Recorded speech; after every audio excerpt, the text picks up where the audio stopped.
Hola, buenos días, buenas tardes, dependiendo a qué hora nos están viendo. Bienvenidos a Zoom Político, el tercer capítulo que ya llevamos. Mi nombre es Álvaro Belolio, junto a Bernardita Rosales y José Ignacio Musalem, que nos sigue acompañando desde el viejo continente. Vamos a conversar, vamos a analizar, opinar sobre los temas de actualidad en Chile y el mundo, y la mirada que está pasando. Vamos a hablar de algunos temas políticos, harto tema internacional, que ha sido nuestro foco en este podcast. Y hoy vamos a hablar de un caso que encuentro muy interesante, lo que está pasando en Brasil, lo que está pasando con el juez de Moraes, lo que está pasando con Lula, específicamente la pelea con Elon Musk y el tema de libertad de expresión. Para eso tenemos un invitado espectacular, tenemos a Tomás Enríquez, un abogado que trabaja en Estados Unidos sobre estos temas, sobre los temas de libertad de expresión, analizando y apoyando a Latinoamérica. Él fue jefe jurídico además del Ministerio de Educación, tiene bastante experiencia en estos temas, así que espérenos, acompáñenos y ya venimos con la entrevista. Bienvenidos, ya estamos de vuelta. Tenemos la entrevista principal del programa de hoy. Vamos a hablar del caso de Brasil, que está muy interesante. Y tenemos un invitado excepcional. Tomás Enríquez, abogado, generación 85, muy buen año, que hoy en día está viviendo en Washington, el director de Advocacy para Latinoamérica y el Caribe de ADF Internacional. ¿Cómo estás, Tomás? Bien, ¿y tú? Gracias, Álvaro. Oye, entremos al tema. José, empieza con las preguntas. Primero de todo, Tomás, darte las gracias por participar en este Zoom político.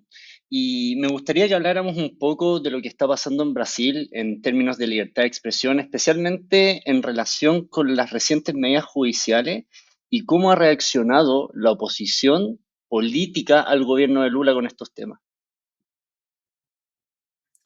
Bien, yo creo, cada vez que me hacen esta pregunta y tenemos esta conversación, me gusta empezar por aclarar algo que me parece esencial a la conversación, al tema, y es que lo que pasó hace un mes y medio atrás con X es la explosión de un volcán subterráneo, pero que en realidad ya venía en movimiento hace mucho tiempo. La situación en Brasil, que ha sido llevada adelante por la actuación del Supremo Tribunal Federal brasileño y en particular por Alexandre de Moraes, se remonta al año 2019. Y acá se mezclan una serie de historias del contexto brasileño que creo que a los ojos del mundo fuera de Brasil han dado una impresión de algo que en realidad no es. Y me explico muy en breve. El año 2019, el entonces presidente del Supremo Tribunal Federal brasileño, Díaz Toffoli, ordena que se abra una investigación de lo que él llama la investigación de los fake news, en que había una revista, una publicación brasileña, estaba sacando un reportaje en que ellos mencionaban de que la esposa de Díaz Toffoli estaba mencionada en la investigación de Lavallato, ¿ya? Y en razón de eso es que Díaz Toffoli, primero, era algo que es muy polémico, es que él toma una regla procedimental de la Corte Suprema brasileña que dice que la Corte puede iniciar investigaciones de delitos que se cometan dentro del mismo tribunal y decide aplicarlo al contexto de Internet. Porque básicamente dice, si ocurre en Internet es como si ocurriera en el tribunal, cuando en realidad esto no está pasando físicamente cerca del mismo o al interior del tribunal. Pero él abre esta investigación y en la segunda irregularidad designa directamente a Alexandre de Moraes para que él sea el director de esta investigación. Y con eso se dicta una orden de censura en que literalmente le prohíben a las publicaciones presentar el reportaje que habían preparado mencionando a la esposa de Díaz Toffoli porque consideran que esto es una forma de calumnias u ofensas en contra de los familiares del tribunal. Desde ese momento en adelante, ellos se meten por un tubo en que simplemente empiezan a acumular más poder porque la mayoría de los miembros del tribunal brasileño han estado de acuerdo con esta actuación de parte de Alexandre de Moraes. Y así entonces tenemos episodios de censura de documentales durante el periodo electoral porque el tribunal dice esto va a afectar, comillas, negativamente el proceso y el resultado de la elección influenciando a los votantes, que es una ironía gigante de que te digan de que voy a prohibir publicar algo que precisamente es el objetivo, pero lo hacen durante el periodo de elecciones. Y ya después del periodo de elecciones, aquí sus oyentes van a recordar de que Brasil vivió algo similar a lo que le pasó a Estados Unidos el 6 de enero. Ellos tuvieron el 8 de enero, en que también un grupo de manifestantes de Bolsonaro llegan a Brasilia, realizan desmanes, entran a los edificios federales y eso le abre la puerta a Alexandre de Moraes para justificar lo que venía haciendo y lo que empieza a hacer desde ese momento como una necesidad para la defensa de la democracia, porque lo toman como si esto hubiera sido un intento de golpe de Estado, que me parece que es discutible, pero el punto es que esto genera cobertura en circunstancias de que la tendencia de censura ya venía pasando desde mucho antes. Y de ahí en adelante, y perdonen que haga toda esta introducción, pero me parece que es relevante para entenderlo, de ahí en adelante es que el mismo de Moraes y los demás miembros del tribunal han dado públicamente discursos en que ellos señalan de que sí, están censurando, pero lo están haciendo porque es necesario para defender la democracia, porque consideran de que hay una gran conspiración mundial, y estas son palabras de ellos, que están públicamente disponibles en Internet, que se caracteriza por un intento de socavar la democracia y que sigue una misma directriz de actuación en todos lados, que critica los medios de comunicación y por lo tanto cualquier crítica que uno haga a la cobertura de medios que se haga de un tema, ellos dicen, ah, es parte de la conspiración. Segundo, que se critica al tribunal. Entonces, cualquier crítica que se le haga al tribunal se considera parte de la conspiración y eso nos lleva a por qué Elon Musk hoy día está bajo esta investigación criminal. Y en tercer lugar, que cualquier crítica que se haga al sistema de votación brasileño, que es electrónico y que eso lo hace vulnerable, es también parte de la conspiración. Entonces, con esa triada es que empiezan un proceso de apertura de investigaciones secretas que empiezan desde antes del 2020 y siguen hasta el día de hoy, en que hay periodistas, influencers y políticos que están siendo investigados penalmente, incluyendo a Elon Musk, por supuestos delitos que no saben cuáles son, porque no se les han notificado, porque no tienen conocimiento de los cargos y porque han sido objeto de órdenes de censura para que sus perfiles o cuentas en redes sociales sean todos censurados. Y la única razón de por qué saben que eso ha sido así es porque X, de la mano de Elon Musk, fue el único medio o la única plataforma que estuvo dispuesta a decir no y a revelar que estaban siendo ordenados por la Corte a hacer esto. Y eso es lo que nos tiene hoy día en la situación concreta de lo que está ocurriendo en Brasil. Perfecto. Tomás, ¿hasta qué punto estas sanciones representan una intervención indebida en los derechos individuales y cómo afectan a la libertad de los ciudadanos de acceder a la información?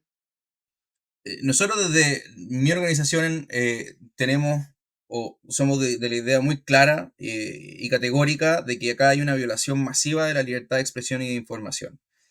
No solamente es que se victimice a los content creators, por así decir, que están siendo hoy día censurados, pero también hay un problema de que eh, la gente escoge X como la nueva plaza pública. Y esto no es una idea que nosotros hayamos desarrollado, creo que hay un consenso general de que esto es así. Brasil tiene más de 20 millones de usuarios, es el tercer país que tiene mayor cantidad de usuarios registrados dentro de X y donde es sabido de que es una plataforma que es vital para el trabajo político que realizan los políticos locales en Brasil, que es de hecho la razón, insisto, declarada, lo pone así en sus decisiones Alexandre de Moraes, de por qué es que se lleva adelante esta censura. Y en un paréntesis, la orden de censurar o de bloquear a nivel país a X, que tiene este pretexto de que Elon Musk habría incumplido la legislación brasileña, tiene inserta dentro de la misma decisión la afirmación de que esto se hace para que no se influya negativamente en la elección municipal que se lleva a cabo este domingo. Entonces, la decisión de bloquear la plataforma por completo eh, afecta a cada uno de los usuarios del país, afecta a los medios de comunicación que lo utilizan para informarse y para informar. Y se trata de un abuso de un control regulatorio de parte del Estado para efectos de intervenir en el libre flujo de la información, que está explícitamente prohibido en el artículo 13 de la Convención Americana sobre Derechos Humanos. Nosotros por lo mismo y por esa razón digo, no tenemos dudas que esto es lo que está ocurriendo. E incluso si uno pudiera encontrar, para efectos de argumentar que fuera razonable la idea de Moraes de que existe esta amenaza a la democracia, de todos modos existe una necesidad de que las medidas que los estados usen para combatir algo como eso tienen que ser proporcionadas.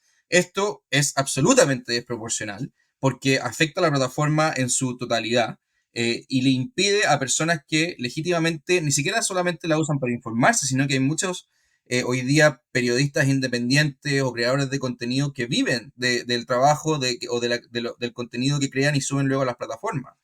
Y esto, al menos desde el punto de vista comparado, en Europa, la Corte Europea de Derechos Humanos ya tiene jurisprudencia en que han afirmado en esta misma línea de que el bloqueo general de una página web o una plataforma por el hecho de que exista una publicación o varias que son determinables y que serían en principio ilegales, no justifica el bloqueo general de todos porque es absolutamente desproporcionado como medida. Tomás, ahí, y un poco pensando también en el contexto. Uno ha visto, no sé, Camila Vallejo, Jadwe, necesitamos leyes de medio, necesitamos más censura. Varios de los regímenes autocráticos en Sudamérica, o sea, en Nicaragua, en Cuba, en Venezuela, han ido un poco en esta línea. Y al final un poco, ¿cómo encontramos este equilibrio para combatir las noticias falsas? Porque existe un exceso de información en ciertos casos, pero ¿cómo garantizar la libertad de expresión sin caer en estas medidas autoritarias? ¿Y qué hacer un poco con esta izquierda latinoamericana tan pro censura? Bueno, yo diría que el paso número uno es apegarnos a el marco jurídico que nosotros mismos nos entregamos, que por lo demás ya es de larga data, que tiene que ver con la Convención Americana sobre Derechos Humanos.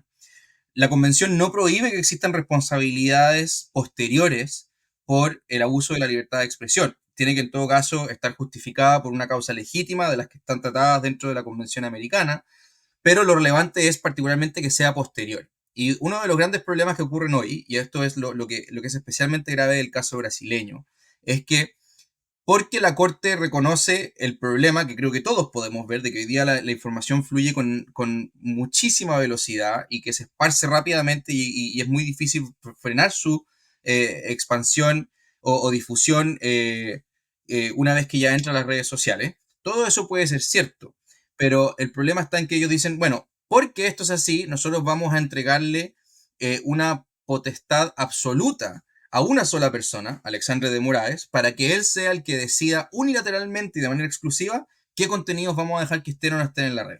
Y esto es, yo te diría, el modelo preferido de quienes hoy día están tratando de buscar cómo, bajo la excusa de tener que combatir la desinformación, ir un paso más allá y decir, bueno, esta es la alternativa o la herramienta que tenemos para poder eliminar o suprimir contenidos que a nosotros no nos gustan. Eso nunca debiera ser aceptable y de hecho no lo es. Es el problema de lo que está ocurriendo en Brasil y eso es lo que genera muy razonable temor de las propuestas de tener leyes de medios en Chile, porque al final del día esto se termina traduciendo en entregarle poder a un agente estatal para que él sea el censor, el que decide unilateralmente qué informaciones bajamos. Y el problema está en que la información tiene que ser temporalmente relevante. Si tú decides bajar, por ejemplo, le dices a alguien, yo voy a provisionalmente bajar información y después vamos a discutir si estaba bien o estaba mal de que nosotros suprimiéramos su presencia pública. Bueno, resulta que la información en muchos casos deja de ser relevante al momento concreto en que ella es necesaria y por lo mismo entonces la violación se hace irremediable. Eso es lo que tenemos que evitar a todo evento y eso es precisamente lo que vemos que ha ocurrido en el caso de Brasil. No, eso viene desde el Oye, federalista con Madison, que decía que por el hecho que no somos ángeles necesitamos peso y contrapeso. Entonces, ¿quién es el contrapeso de Moraes al final? Ese es como un gran problema que vemos de Elon fondo. Musk, el mismísimo. Interesante. Oye, José, está difícil. Eh, Oye, Tomás, una pregunta más. Estamos viendo hoy día cómo muchos expertos están expresando una preocupación sobre el impacto internacional en las decisiones de Moraes, especialmente en los términos de seguridad jurídica y la confianza en las instituciones brasileñas. ¿Cómo podría este tipo de acciones finalmente influir en la imagen de Brasil en las arenas globales, tanto en lo económico como en lo político? nosotros ya estamos viendo acá en Estados Unidos que esto ha generado un problema de imagen para Brasil. Eh, creo que un problema puntual que tenemos es que estos son asuntos que son políticamente divisivos a nivel global. No es un problema solamente de Brasil, no es un problema solo de Estados Unidos. Entonces, lamentablemente, cuando vemos lo que ocurre en Brasil, uno esperaría que eso generara un repudio generalizado a nivel de la clase política en Estados Unidos, pero no lo hace. Le genera muchísima preocupación a cierto sector y te diría que en particular a quienes todavía tienen o defienden una visión liberal clásica de la libertad de expresión, ciertamente les genera muchísima preocupación, pero no es universal. Ahora, esto trae consecuencias. Hoy día el gobierno o el Congreso de Estados Unidos, miembros del Congreso, han presentado ya proyectos de ley para generar repercusiones jurídicas en contra de la situación de censura que se está produciendo en Brasil y que creo que van a ser seriamente consideradas y tienen una posibilidad real de pasar, de ser aprobadas en la eventualidad de que haya un nuevo gobierno de Donald Trump. Pero eso de nuevo me remite al problema, y es que esto se termina transformando lamentablemente en una discusión de o más bien en la pregunta de si es que gana un sector político, puede ser que haya repercusiones, pero si no gana el otro, no lo va a haber. Ahora, eso no debería ser así, y tu pregunta creo que apunta precisamente al problema, bueno, de qué confianza te entrega hoy día Brasil para efectos de invertir en el país. Uno de los aspectos más graves a los ojos de los inversionistas, y con justa razón, es que de Moraes lo que hizo respecto de X y de SpaceX, es decir, tomar la determinación de que porque tiene un conflicto jurídico con X, que es una compañía determinada, toma la decisión de ir a embargar los bienes y el patrimonio de otra compañía completamente distinta. Eso dentro de Brasil han dicho que es aberrante, fuera de Brasil decimos que es aberrante porque lo es, porque además, por último, si uno dijera, es discutible de si es que Elon Musk tiene o no tiene control real sobre todas estas empresas. Lo mínimo es que esto fuera parte de una discusión que se lleva adelante dentro del proceso en el juicio. Pero de Moraes toma esta decisión unilateralmente. Él simplemente dice, porque yo quiero ir a perseguir estos bienes para poder hacer o pagar las multas que le estoy cobrando a X, él se inventa la teoría de esta unidad económica conjunta, sin haberle dado la oportunidad a los abogados de Musk de poder discutir si esto efectivamente es así o no. Es decir, viola el debido proceso, justificándose en el fin que está persiguiendo, que es tratar en su mirada defender la soberanía brasileña. Eso es extremadamente preocupante para cualquier persona que pretende invertir y confiar en las instituciones políticas y jurídicas de un país, porque claramente no existen. Él está dispuesto a pasarla a llevar con el fin de poder ir al fondo del asunto como él lo ve. Muy interesante. Se ve compleja la situación de Brasil. De hecho, vamos a hablar un poquito del tema. Solo recordar que si hubiéramos tenido este podcast en Brasil, de Moraes no hubiera perseguido. Así que así de grave. O sea, tener esta conversación es ilegal en Brasil.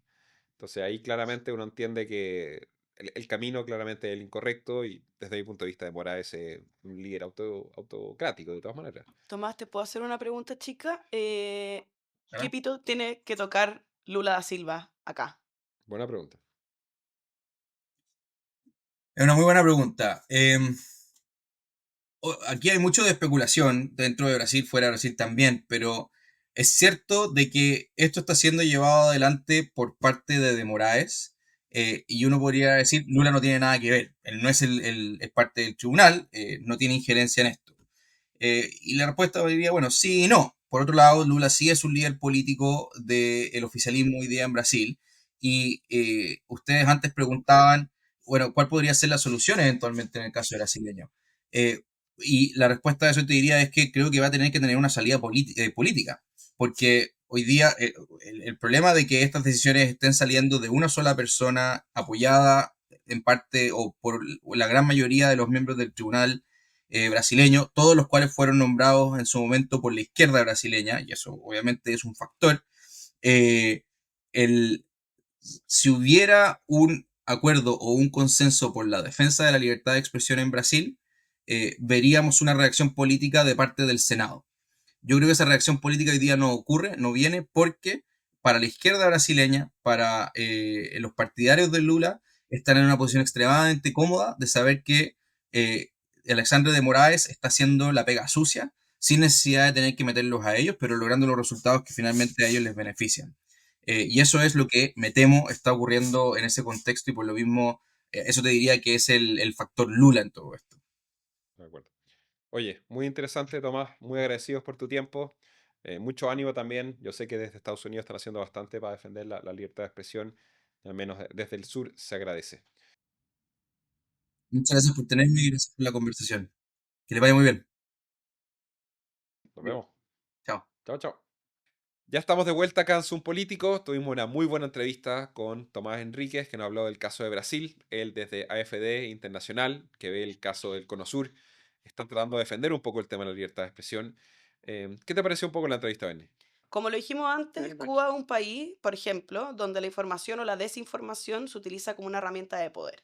Por supuesto que esto también ocurre en distintas autocracias y totalitarismos, como por ejemplo China, Cuba, Irán e incluso Chile en su momento.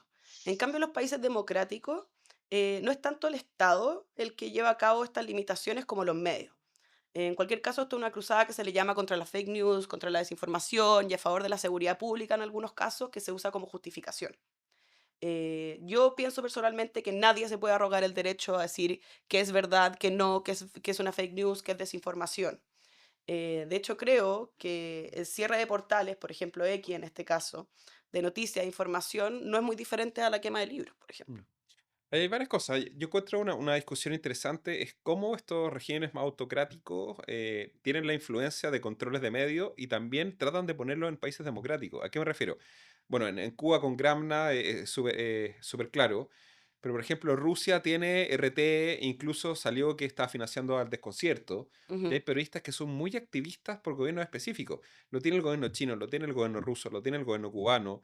Venezuela también tiene un par de Eso periodistas lo acá que vimos con hacen Irán, videos. incluso en Chile. No, entonces ahí es increíble sobre ese tema. Y el tema del manejo de la información ha sido un debate fundamental. O sea, yo creo que desde la antigua Roma pasamos ahora. Todo el tema de Gramsci, y hay muchos líderes de izquierda que son muy fanáticos de esta lógica de Gramsci, del control de la información y de toda esta lógica. Yo también soy más de que los desafíos va a ser entre el exceso de información, cómo encontrar información de calidad y ir Ujú. generando reputación, más en la apuesta opuesta, que es cómo vamos limitando a una verdad oficial. A mí me molesta Absolutamente. enormemente el concepto de verdad oficial, porque soy muy desconfiado además, y porque además conozco a los que lo hablan y Y, muchas veces uno sabe que están faltando la verdad. A mí hace poco, entre comillas polémicas, decía, oh, Álvaro Elolio, el decano de la Escuela de Derecho. Bueno, y también me enojaría si un ingeniero fuera decano de Escuela de Derecho, pero al final claramente 5 personas abajo le dijeron, oye, está hablando tonteras, este weón no es el decano de derecho, es nada que ver, acá está el link. Entonces, me gusta mucho más el modelo como de Community Notes que tiene X, Claro. que te hace los comentarios, que igual tiene su Sí, falencia, porque ¿quién lo dice? claro, pero igual es mucho más pero, interesante pero, esa a- perspectiva. pero al final ahí el problema es de quien habla o de quien cree. Yo siempre he dicho que el problema es de quien cree la información sin verificar en varias fuentes si es que lo que se está diciendo es verdad o no. O sea, históricamente hemos visto cómo el control de información puede convertirse en una herramienta poderosa para los gobiernos autoritarios, y el problema que se te genera o los riesgos al final son la restricción de libertades individuales, la desinformación, que es lo que tú decías un poco, y la narrativa única. Y al final, yo creo que el problema es la poca cultura que hay para poder investigar las cosas que uno está consumiendo finalmente. O sea, yo prefiero tener infinita información y tener que darme el tiempo de poder ir distinguiendo cuáles son reales y cuáles no, a que me tengan limitado a escuchar un discurso único como pasa en los países que ustedes mencionaron anteriormente. En el caso de Chile, la Comisión por la Desinformación, yo encuentro que fue un jugo gigantesco, que fue como para ver si había agua en la piscina de la ministra Camila Vocero, que de hecho se mandó una columna en el Mercurio que yo clasificaría fake news completa, porque dijo, oye, estamos genial en seguridad, en inversión, en migraciones, y todo el Ley mundo de dice, medios ahora. y no dijo ni un dato, y toda la realidad y todos los datos dicen completamente lo opuesto. Pero ok, uno puede debatir que el cambio de tendencias, que el contexto, ok, pero bajo la lógica que ella impulsa es muy distinto. Entonces, a mí me sigue haciendo ruido esta cosa como de, oye, esta es nuestra verdad o la verdad absoluta, que en general uno ve del Frente Amplio, el Partido Comunista, están muy alineados con esos temas. Yo creo que ahí Tomás sacó buena información y ahí me gusta mucho un punto que dijo que el hecho de que alguien publique algo no significa que uno no pueda hacer una querella o algo por injundia ex post, Ujú. pero no estableces un procedimiento Eso. único para eliminar la Es conversación. peligroso prevenir la conversación. Exactamente. Entonces, ahí yo creo que es un tema de la discusión. Y uno podrá ver la sanción específica, pero hoy en día hay medios que son muy basura, pero que igual generan debate. Y ahí, bueno, uno también puede entrar a la discusión, que es muy de Donald Trump. Decían que, como hay un libro que se llama Infamous, que Ujú. habla que no hay como Mm. publicidad mala, que siempre que hablen de ti es bueno. Yo no soy tanto de esa línea, No, pero eso es es fake news. interesante. A mí tampoco me parece mucho esa línea, la verdad. Pero ¿cómo se equilibra esta lucha entre las noticias falsas y el tratar de no caer en la supresión de, por ejemplo, la disidencia y la censura? Mm. O sea, yo personalmente, a ver, el conocimiento debe ser siempre discutido, o sea, porque es la única forma en que puede avanzar y evolucionar. Si aceptamos todo sin cuestionarlo, el conocimiento no puede progresar. Además, si finalmente se censura a las personas que van a decir algún tipo de mentira, los que podemos combatir la desinformación no tenemos las herramientas porque está todo censurado. Y a la misma vez, si es que nosotros censuramos a alguien que va a decir algo que es cierto, estamos privando a la sociedad de tener derecho a esa opinión, a saber conocerla. Entonces, a mí me preocupa tremendamente que se plantee desde cualquier punto de vista la censura. O sea, yo no concibo la censura de ninguna manera. Hay una legislación que protege si es que uno quiere hacer calumnia, si es que quiere hacer injuria, etcétera. Pero lo que no puede pasar es que nos limiten a obtener la mayor información por el hecho de que alguien crea de que hay una verdad única. O sea, yo encuentro que eso es volver literalmente a una tiranía. O sea, no, lo encuentro que es una locura. No, no eres el único, o sea, yo estoy de acuerdo, pero no somos los únicos que estamos de acuerdo con eso. De hecho, John Stuart Mill y Amelia Valcárcel, que es una filósofa española, defiende la libertad de expresión incluso en ideas contrarias al bien común, al sentido común, quiero decir, a la convivencia y opiniones de hecho que sean erróneas. Yo, una protofilósofa chilena, defiendo de manera poco vanguardista que la libertad de expresión tiene pocos límites, de hecho. Y esos límites definitivamente no pueden ser arbitrarios. Sí, a mí me tocó estudiar un poco en eso en Estados Unidos y como estas lógicas de lo que ellos llaman como discursos de odio y cosas del estilo, los gringos son súper sensibles con esas cosas, Mm. te genera una espiral de corrección política que es tremendamente complejo y yo creo que la libertad de expresión debería ser, o sea, yo creo que sin límite. O sea, al final, hasta qué punto lo que yo digo genera o hiere la sensibilidad de otras personas. Uno puede efectivamente tener las responsabilidades de la querella u otro, o que lo que alguien dice puede incluso generar una reacción, incluso hasta agresiva de la Ujú. contraparte. Pero la lógica de la limitación o de generar estos espacios seguros, que las palabras como que me afectan tanto que yo impido la libertad de decirlas, yo creo que ahí caemos un poco en esa discusión que es tremendamente compleja. Yo acuerdo un caso, un dato rosa. Yo tomé un ramo en Estados Unidos que era como de teoría de la justicia. Ujú. Muy buen ramo. La profe, de hecho, había hecho su tesis con Piketty y de hecho Piketty fue al curso y lo conocimos. Y tenía un amigo que era gringo, pero era eh, blanco, heterosexual. Claro, Entonces, hombre cis, blanco claro, heterosexual. entonces las mujeres, que en este caso eran afroamericanas, no lo dejaban hablar. Así, tú privilegiado, no podía hablar. Entonces, en un minuto dije, oye, ¿sabes qué? Si jugamos esa regla, bueno, yo soy el latino, nací en dictadura y estudié con beca, ¿cachai? Así que por lo tanto, yo tengo mucho menos privilegio que tú, norteamericana colonialista.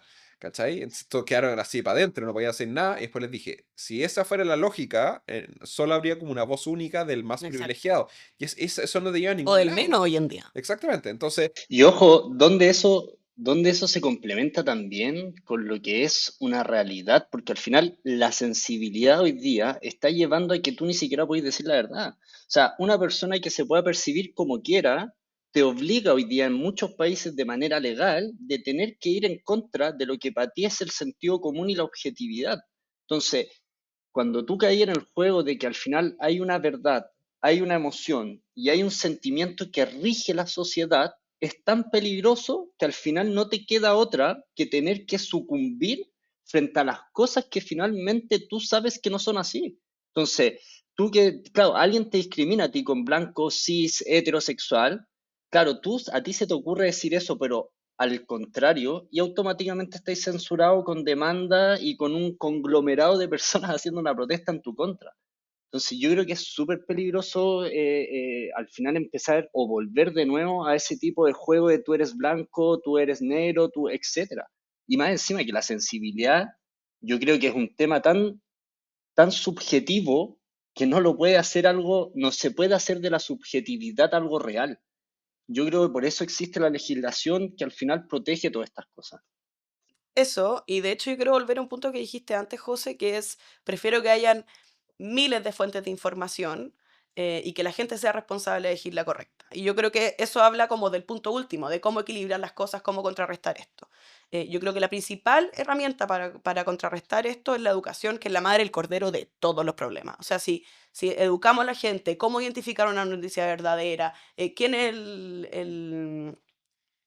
quién, el pensamiento crítico, que eso es fundamental. O sea, poder analizar, ver de dónde viene la fuente, otras cosas.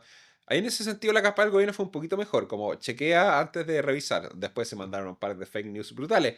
Pero efectivamente eso funciona mucho más a Camila Vallejo va a decir que es verdad o que no. Porque claramente, viendo su Pero, columna el otro día en el Mercurio, ahí me cabe bastante Y el duda. rol de los medios, pues, o sea, imagínate, esto ya es un ejemplo que tiene algo de burdo, tiene algo de no, pero, por ejemplo, para el estallido social vimos 2 carteles que decían Piñera dictador, los pusieron en la tele y la mitad de Chile creía que era Piñera dictador.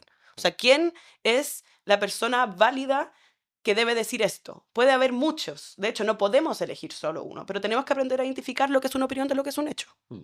No, ahí también los y periodistas lo, matinales se mandaban una defensa así a la lista del pueblo, a quemar todo, y después le empezaron a hacer portonazos y andan llorando por la seguridad. No, Entonces, el tiro por la culata fue hermoso, y pero no, y no se olviden que recibieron a la primera línea que quemó la mitad de nuestro país, pues bueno, lo destruyó a través de barricadas, etcétera, en el Congreso. O sea, eso sí que debería haber sido censurado. Si es que me estáis hablando a mí de censura, llevar a delincuentes, weón, al centro de toma de decisión de un país para celebrar el desastre que dejaron hecho el país en ese tiempo, eso tiene derecho a censura. Y una cosa más, volviendo un poco a lo que decías tú, Álvaro, de lo que el gobierno dice, hay que revisar e informarse antes. Claro, pero a ellos les gusta que uno revise los medios que ellos ven, las columnas que ellos ven y todo lo que ellos publican. Pero cuando a ti se te ocurre hacer una crítica a su pensamiento, te empiezan a tildar de todo, rápidamente. como para ir cerrando un poco esta conversación, dos cosas que pasan. Uno, hay un grupito así como de típico intelectual de izquierda londinense. Todo lo que no me guste es populismo. Y ujú. después la segunda, toda la cosa que no lo piense yo o toda cosa que me cuestione mis datos es fake news. Y así no llegamos a ningún lado. Oye, yo les quiero hacer una pregunta cortita. ¿Es válida la lucha jurídica contra la libertad de expresión y un poco a favor de la censura para mantener la democracia? O sea, ¿cuál es el límite a las cosas que podemos tolerar para mantener la democracia? Yo la verdad creo que O la es, de ley hecho, una amenaza para la democracia, la libertad de expresión, siquiera. hoy día lo está haciendo. O sea, lo que estamos viendo en Brasil te deja claro que al final las leyes básicamente pueden terminar jugando en contra. Si yo insisto en un punto, la, más que la ley, yo creo que lo que debería regir es un marco moral y ético. No, a mí no tiene que haber una ley para que me diga que robar está mal. Yo puedo entender que un niño que se está muriendo de inanición, por ejemplo, robe, pero no voy a compartir que el niño lo robe, porque mis valores hablan y rigen mi vida más que la ley, que es un poco a lo que tú ibas, y que la educación finalmente es lo que tiene que ser la fuente de que la gente pueda decidir que lo que se le está diciendo es verdad o no. La legislación está hecho por burócratas también. Al final no podemos olvidar esto. Y Brasil es el más claro ejemplo de que la ley al final te puede jugar en contra para poder tener lo que es la libre expresión. Mm. No, ahí yo estoy de acuerdo y un poco cerrando el punto principal, acá es fundamental el tema educacional. O sea, vamos a tener un exceso de información. Los medios van a competir no solo, o sea, quién saca la información primero, pero también quién es más confiado en algunos temas. Ese es el negocio a futuro del gobierno. Porque también estas empresas Estoy fact-check, completamente de acuerdo. algunas son un Es que sí, desastre, pues de otras repente hay muy mucho chantas. clickbait de cómo llegar a la Sí, pues. información así, necesito venderlo de la manera más sensacionalista posible. Pero entonces acá fundamental va a ser el Ya, tema pero de ahí es donde la educación. ética debería funcionar. Pero la ética de los medios, eso sí que es una discusión larga, po. O sea, mira Es larguísima, mira pero el colegio de periodistas, pues. 100%, estoy completamente de acuerdo. Es un desastre. Así que bien. Oye, esto va para varios programas más, así que vamos a seguir hablando sobre el tema. Al menos la Yo eché de conclusión menos es, Elon Musk en la conversación. podemos hablar no solo de Elon Musk, que es un personaje, está haciendo tantas cosas. Bueno, ahora se rumorea que si gana Trump entra al gabinete de Trump. Eso sería... Bueno, No y se puede que siendo se sudafricano. va, No, pero está nacionalizado. se va a Ah, ya. presentar O sea, no puede ser el secretario de Estado, próximo, se va a presentar en el próximo evento de Donald Trump, po, seguro. Seguro que sí. donde fue el atentado. O sea, En Twitter es Elon Musk. Yo no creo que sea casualidad que a todos nos aparece Elon Musk. La primera cosa es que nos metemos a Twitter. Siempre. O sea, hablemos de uso de información también, po. Estoy de acuerdo. Oye, nosotros vamos a una pequeña pausa, ya volvemos a la sección final acá en Zoom Político. Ya estamos en la parte final de este programa de Zoom Político. Vamos a hacer una breve revisión de las noticias más relevantes esta semana que van a seguir hablar al menos durante todo este mes. Así que José, tiene la palabra. Habló la ministra Bianco, la suspendida ministra de la Corte Suprema, Ángela Bianco, desplegó una estrategia jurídica y comunicacional para defenderse de los antecedentes que la vinculan con los posibles tráficos de influencia, la irregularidad en la tramitación de las causas y el abandono de deberes en el marco de la investigación del caso Audio. La noche del jueves, la ministra Bianco dio varias entrevistas a Canal 13, TVN y La Tercera, medios en los que asegura que nunca le pidió al abogado Luis Hermosilla que le consiguiera votos para llegar al máximo tribunal. También admitió, además, que se ve un panorama oscuro en su futuro, que es altamente posible que termine por ser destituida, y que ve también un apuro por ser sometida a una remoción express. El viernes la ministra Bianco difundió un video a la prensa en el que acusa que ha sido víctima de irregularidades en los procesos que enfrentan. Yo creo que algo debe saber ella de irregulaciones, porque por algo habla con tanta libertad de que su proceso está siendo irregular. Así es. Bueno, otro tema, Andrés Longton, diputado a RN, se mandó una frazaza diciéndole cara dura al presidente de la República, Gabriel Boric, luego de que el presidente dijera que cuenta que su ex pareja, Irina Caramano, primera y última hablante viva del caramanés, Primera Irina Caramanos del gabinete Irina Caramanos. le dio su plena confianza a Irina Caramano luego de que El Mostrador sacara un artículo diciendo que Irina Caramano había realizado depósitos en el marco de la campaña de Gabriel Boric el 2021 a Procultura, que está investigada por el caso Convenio. Longton añadió que el presidente lo considera como un empate, esto entre medio de una seguidilla de casos bastante polémicos que han ocurrido los últimos días en distintos partidos políticos. El artículo del Mostrador sostiene que la PDI descubrió estas transferencias sospechosas de la antropóloga durante la campaña, como dije. La PDI recomendó tomar declaración en calidad imputada a Caramanos. Sin embargo, antes de que se concretara esto, el fiscal nacional Ángel Valencia removió al persecutor del caso, Carlos Palma, por eventuales vínculos con el con el abogado Luis Hermosilla. Oye, sí, que al final ella dijo que no había hecho, pero la abogada Procultura sí, así que eso claramente se va a seguir dando las próximas semanas. Y también el Centro Carter, pensando un poco en el programa anterior que hablamos de Venezuela, presentó ante la EA las actas originales de la elección en Venezuela que demuestran la victoria de Edmundo González sobre Nicolás Maduro. Dijo que González ganó con más 67% de los votos y Maduro solo 31%, y que no solo la oposición conoce los verdaderos resultados, sino también el gobierno, el Consejo Nacional Electoral, los militares, y todos en la práctica saben, porque el sistema electrónico funcionó bastante bien. ¿Sabes qué? Me sorprendió positivamente el sistema con doble acta, con firmas. Claro, por ahí no iba el problema. Claro, el problema es que no reconocen el resultado, pero al menos el sistema funciona, así que bien. A mí me gusta el chileno en todo caso, así con el lápiz, con la gente contando, ¿Sí? la gente gritando. A mí también. Pero dos No, pero es que entre el voto electrónico después pasamos a 2 días de votación ya. Sí, Cortémosla. estoy de acuerdo, estoy de acuerdo. Al final, Gonzalo Urrutia se reivindicó el viernes como presidente electo de Venezuela y dijo que el próximo 10 de enero estará de regreso al país para tomar posesión como presidente. El tema si Maduro le va a entregar el ¿Va poder. a suceder o no va a suceder? Por supuesto que no. Y si no lo va a meter ¿Va preso, a ser libre o va a terminar a mí preso? me preocuparía más que lo metan preso. Yo creo que a par de bolas las que tenéis que tener para saber que te quieren meter preso y ir a meterte a ese país. O sea, va a ver, de repente va a estar en la frontera, o sea, algo. Ay, ojalá trate de resolver ese Quizás tema se queda en San Venezuela. Andrés. O sea, perdón, en Isla Margarita, así como esperando. Es más amigable. Así que- Oye, con eso vamos terminando el programa de hoy. Te agradezco ahí, Ben y José, que desde España, ya quedan poco de España, los próximos capítulos te vamos a tener acá grabando, ¿no? Sí, llego si Dios quiere, el 3 de diciembre estoy en Chile ya. Perfecto. Así que Inshallah. nos quedan todavía Al fin. unos 3 programas más online y después vamos a tener acá en estudio. Así que con eso nos despedimos. Acuérdense de seguirnos en redes sociales, de suscribirse a nuestro canal en YouTube, de acompañarnos. Cualquier comentario para eso pueden hacerlo en el chat y nos vemos en 2 semanas. Hasta luego. Chao, chao. Abrazo grande. Gracias, cuídense. Chao, chao. Chao.